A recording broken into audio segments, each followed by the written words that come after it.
Hola, buenos días. Mi nombre es Florencia Traup, estudiante de primer año de terapia ocupacional. Bueno, este año, como siendo mi primer año de terapia ocupacional, me tocó el ramo de fundamentos de la terapia ocupacional. Estoy haciendo este video para explicarles mediante un modo conceptual todo lo que nos han pasado este primer semestre de la carrera. Bueno, para empezar, nos hacemos la pregunta de qué son los fundamentos de la terapia ocupacional. Bueno, son los principios básicos, por decirlo así, de la terapia ocupacional. Todo lo que nosotros los terapeutas tenemos que saber como base para adentrarnos a esta profesión tan linda. Bueno, nuestra primera clase fue la ocupación. Nosotras como terapeutas ocupacionales tenemos que ser expertas y especialistas en la ocupación. La ocupación la podemos definir como aquella actividad que la persona participa cotidianamente y que puede ser nombrada por la cultura.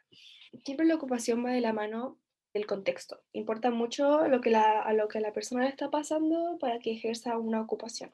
También podemos hablar que el ser humano es de por sí una persona ocupacional. Es algo biológico que viene con nosotros. Por eso se dice que la supervivencia es a través de la ocupación.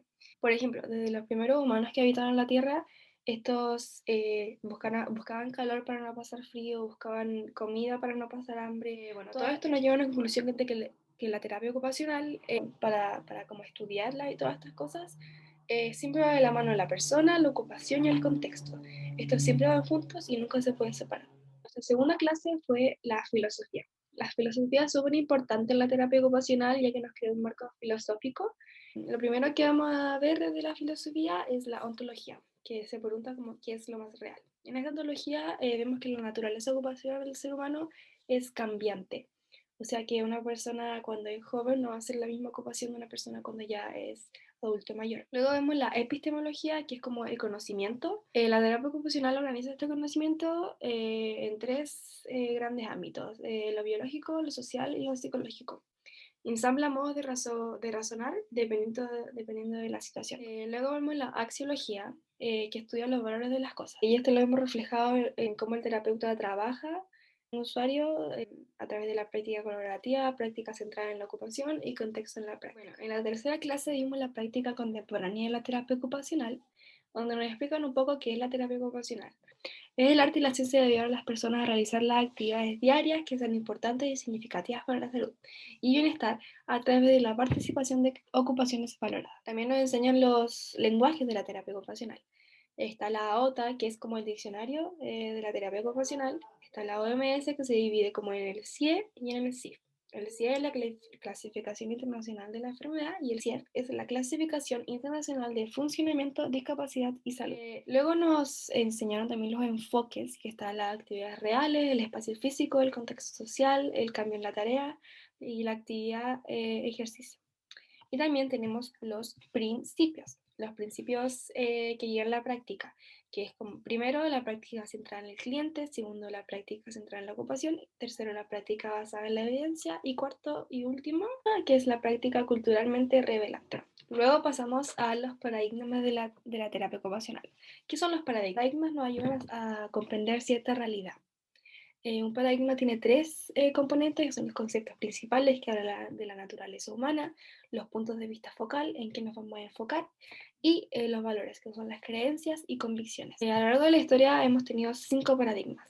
Primero está el tratamiento moral, que está en el contexto de la guerra y son los primeros servicios ocupacionales. Después está el paradigma de la ocupación, que habla que de la salud y la mente son solo uno. Después está el paradigma mecanicista, que es centrarse solamente en un punto, que la habilidad depende de solamente algo específico. Luego está el paradigma emergente. El paradigma emergente nos habla de los retornos de los conceptos principales de la terapia ocupacional. El estudio de la ocupación tiene que estar en relación al ambiente y a la historia. El último paradigma, que es el quinto, que es el que estamos hoy en día, es el paradigma contemporáneo, que habla de que la naturaleza ocupacional es un hecho y es un término que ya está estudiado y todos conocemos. Dando el punto de vista focal, este es el que le hablé como al principio, que de la persona, ambiente, ocupación no se pueden nunca separar. Esto es como un estudio unido. Luego vimos los beneficios de la ocupación a la salud y el bienestar. La ocupación es una necesidad biológica, ya que desarrolla ciertas capacidades. Estas capacidades van a ser entendidas como la herencia genética, que son como heredades de la familia, y la historia única. Están los patrones y salud, Por ejemplo, un ejemplo de esto puede ser el descanso, ya que el descanso es importante. Si uno no duerme, no funciona bien en su día a día. También está los autos o las computadoras. Esto hace que la gente sea más sedentaria y su vida en sí sea más sedentaria. También está como la ocupación insuficiente, que es como lo que estaba hablando antes, que las personas como con un estilo de vida sedentario presentan mayor riesgo de enfermedad cardiovascular, cáncer, diabetes, entre otras enfermedades. Y también están las barreras contra la ocupación saludable. Uno de estos ámbitos es la deficiencia, que es como cualquier problema o función psicológica o fisiológica, ya sea como de un órgano, una estructura corporal, una articulación, entre otras cosas. Esto impide la participación en ocupaciones y también un bienestar. También están las barreras externas, que son como restricciones para el acceso, pero es como una barrera que impide a la gente hacer ocupaciones. Luego vimos las transformaciones ocupacionales a lo largo de la vida. Está el desarrollo humano y de este desarrollo humano surgieron dos teorías, la cual es la teoría de las etapas y estadios. Esta teoría dice que hay 8 etapas o estadios del desarrollo humano.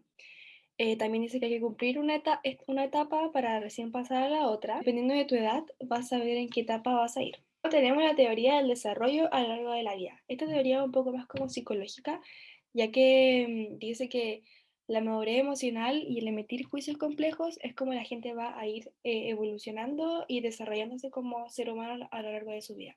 Luego nosotros como terapeutas tenemos que comprender y comprometer a un usuario a una ocupación. Tenemos los principios de las perspectivas del ciclo de vida que son, uno siempre cambia a lo largo de la vida, siempre depende del tiempo histórico, en las circunstancias en un momento particular también dependen de las ocupaciones y que hay ocupaciones interconectadas. También están las ocupaciones relacionadas con las instituciones sociales, que esto se refiere a que el ambiente determina lo que haga, y también están las influencias ocupacionales, una que se llama conconstruyente y otra que se llama principiante versus personas más débiles. Un ejemplo de esta última sería como un papá enseñándole a un hijo a lavarse los dientes. El papá sería la persona más hábil para esta ocupación y el principiante sería el niño que todavía no sabe lavarse los dientes. Y por último, en la última clase que vimos es la organización del conocimiento. Nosotros, ¿cómo vamos a organizar este conocimiento? Lo vamos a organizar entre paradigmas, modelos conceptuales de la práctica y conocimientos relacionados. Primero con el paradigma, que ya lo vimos anteriormente, que es el que estamos hoy en día, es el paradigma contemporáneo. El paradigma contemporáneo está en pensar, actuar, sentir, en la naturaleza ocupacional, la persona, el ambiente, la ocupación, el valor de la ocupación, el compromiso activo. El terapeuta ocupacional debe facilitar la participación ocupacional, la práctica centrada en el cliente. Están los modelos conceptuales de la práctica, que tienen unas características que son las bases interdisciplinarias, tiene que aportar una teoría, el modelo debe contener recursos prácticos, el modelo también tiene que tener una investigación que permita nutrir y comprobar la teoría expuesta. El conocimiento relacionado corresponde al conocimiento de otras disciplinas que nutren el quehacer diario de nuestra profesión. Por ejemplo, como si un terapeuta quiere como intervenir a un adulto mayor, nosotros debemos manejar geriatría, gerontología, entre otras cosas, otros aspectos que tengan relación con lo que nosotros con lo que nosotros queremos intervenir. Y bueno, eso ha sido todo lo que hemos visto a lo largo de este gran semestre, el primer semestre que hemos tenido de terapia ocupacional. Y eso, espero que les haya gustado mucho. Muchas gracias por su atención.